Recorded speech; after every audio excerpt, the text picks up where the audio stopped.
Hello friends, आपका अमन academy YouTube channel में बहुत बहुत स्वागत है। आज हम बात करेंगे संयुक्त राष्ट्र संघ आखिर ये क्यों बना और इसके अंग कौन कौन से हैं और इसका उद्देश्य क्या है। तो चलिए वीडियो को शुरू करते हैं।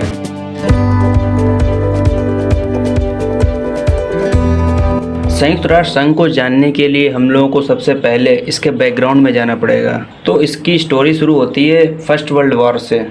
प्रथम विश्व युद्ध जब हुआ 1914 से 1918 के बीच जो चला, तो इसमें क्या हुआ, जब प्रथम विश्व युद्ध हुआ तो इसमें दुनिया ने भारी तबाही देखी और इसके बाद विभिन्न राष्ट्रों ने, कई देशों ने मिलकर इस युद्ध के बाद कई देशों ने सुझाव दिया कि क्यों ना एक संस्था बनाई जाए जो कि विश्व में हो रहे युद्धों को रोक सके। लेकिन ये अपना काम सही रूप से संस्था कर नहीं पाई, इसलिए इसका काम खत्म हो गया वहीं पे। इसके बाद नतीजा ये हुआ, द्वितीय विश्व युद्ध शुरू हो गया। उधर फिर से कोई भी संस्था अच्छी तरीके से अपनी जिम्मेदारियों को निभा नहीं पा रही थी।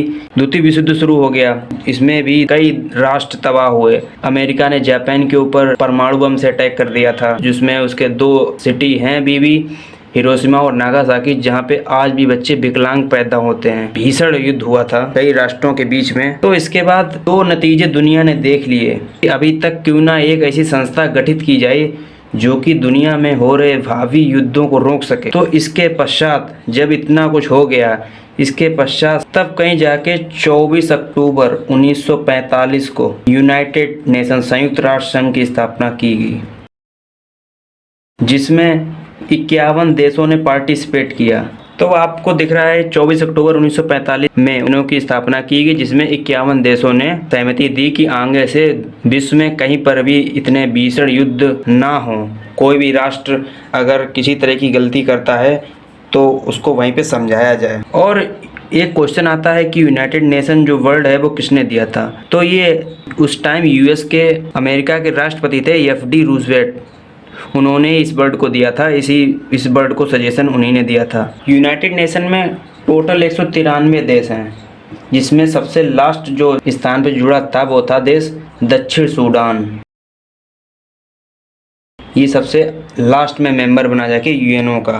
बात करते हैं इसका उद्देश्य क्या था, इसको बनाने का, इस संस्था को। तो यूनाइटेड नेशन को बनाने सबसे पहला जो उद्देश्य था वो था दुनिया में शांति को कायम रखना, क्योंकि दुनिया 2 भीषण युद्धों को झेल चुकी थी और अंतर्राष्ट्रीय कानूनों को सही से लागू करना, दुनिया के लोगों के लिए, दुनिया के लोगों की भलाई के लिए, ह्यूमन राइट्स के लिए, एक तरीके समझ लेंगे हम लोग। कुल मिला के मानव कल्याण की विचारधारा से यूएनओ का गठन हुआ था। अब आगे बढ़ते हैं, इसके यूएनओ के अंग कितने हैं और उनकी प्रोसेस क्या है, इनको विस्तृत रूप से जानेंगे। तो सबसे पहले हम लोग बात करेंगे इसका पहला प्रमुख पार्ट। यूएनओ का सबसे महत्वपूर्ण अंग है महासभा। तो उसका जो मुख्य काम है वो ह्यूमन राइट्स की देखरेख करना। मानव अधिकार कहीं पे किसी देश में हनन होता है तो ये संस्था सबसे आगे आती है। अब इसके बाद बात करेंगे इसकी कि ये परिषद जो होता है वो महत्वपूर्ण मुद्दों को छोड़कर उस विषय पर चर्चा करता है, और इस महासभा के जो मेंबर होते हैं उनको सुरक्षा संबंधी मुद्दों पर चर्चा करने का अधिकार नहीं होता है। और इसके जो मेंबर होते हैं उनकी वर्ष में एक बार मीटिंग जरूर होती है। एक वर्ष में एक बार मीटिंग होनी तय होती है महासभा के सदस्यों की। संयुक्त राष्ट्र का जो सबसे महत्वपूर्ण अंग है वो है सुरक्षा परिषद।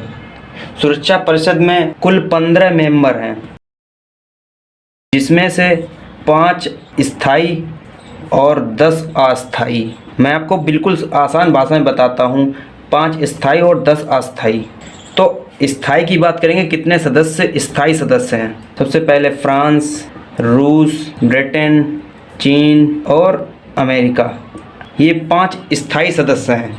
इनका चुनाव नहीं होता, ये स्थायी रूप से रहते हैं। और जो ये अस्थायी सदस्य हैं इनका चुनाव 2 वर्ष के लिए किया जाता है। इनका जो चुनाव होता है वो 2 वर्ष, हर 2 वर्ष के बाद चुनाव होता रहता है।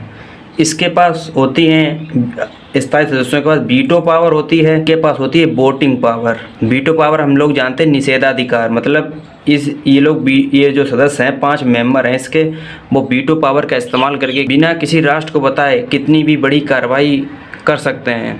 और ये जो सुरक्षा परिषद होती है, जैसे यदि किन्हीं दो राष्ट्रों के बीच में अगर कोई विवाद हो जाता है तो फिर ये सुरक्षा परिषद जो होती है वो उनके बीच मतभेद सुलझाने का प्रयास करती है। और इस सुरक्षा परिषद के पास इतनी पावर होती है, यदि कोई आपराधिक राष्ट्र है जैसे पाकिस्तान हम लोग जानते हैं, अगर उसकी गतिविधियां संदेहजनक होती हैं या फिर इस परिषद के कहने पर वो नहीं मानता है तो ये सुरक्षा परिषद सैन्य कार्रवाई भी कर सकता है उस राष्ट्र के खिलाफ। मतलब ये घर में घुस के पाकिस्तान पर सैन्य कार्रवाई कर सकता है और दुनिया का कोई भी देश कुछ भी नहीं बोल सकता है, क्योंकि इसकी पावर बहुत होती है, क्योंकि ये सबसे मुख्य अंग है ये यूएनओ का।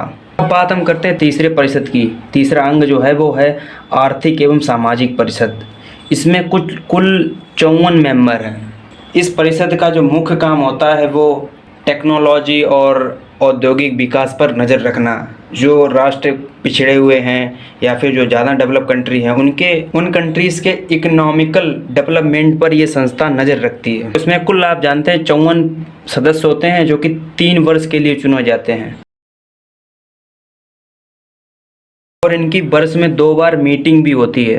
पहली मीटिंग न्यूयॉर्क में होती है और दूसरी मीटिंग जिनेवा में होती है। इसको भी हम लोगों को याद रखना है, कंपटीशन पूछ जाते हैं। बात करते हैं अंतर्राष्ट्रीय न्यायालय की। इसमें टोटल 15 जज होते हैं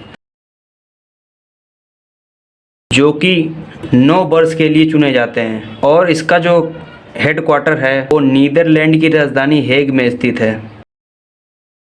नीदरलैंड की राजधानी। 5वां पार्ट है ट्रस्टीशिप काउंसिल। इस काउंसिल का गठन करने का उद्देश्य ये था कि जो प्रदेश जो जीते गए हैं एक देश से दूसरे देश में जो पहुंच गए हैं जीतने के पश्चात, तो उसी तरीके से ये जो प्रदेश बना है इस पर निगरानी के लिए ट्रस्टीशिप काउंसिल बना था कि यहाँ पे सामाजिक एवं आर्थिक विकास हो रहा है कि नहीं हो रहा है। इसलिए इस काउंसिल का गठन किया गया था, लेकिन ठीक से वर्क नहीं कर पाई ये काउंसिल, इसलिए इसको स्थगित कर दिया गया था उस टाइम। तो ये सचिवालय है, ये एक यूएनओ का प्रशासनिक अंग है। जैसे हम लोगों के डिस्ट्रिक्ट में होती है प्रशासनिक सेवा, उसी तरीके से प्रशासनिक अंग है। और इस सचिवालय का जो चीफ होता है वो महासचिव कहलाता है और महासचिव का जो कार्यकाल होता है वो सिर्फ 5 वर्ष के लिए होता है।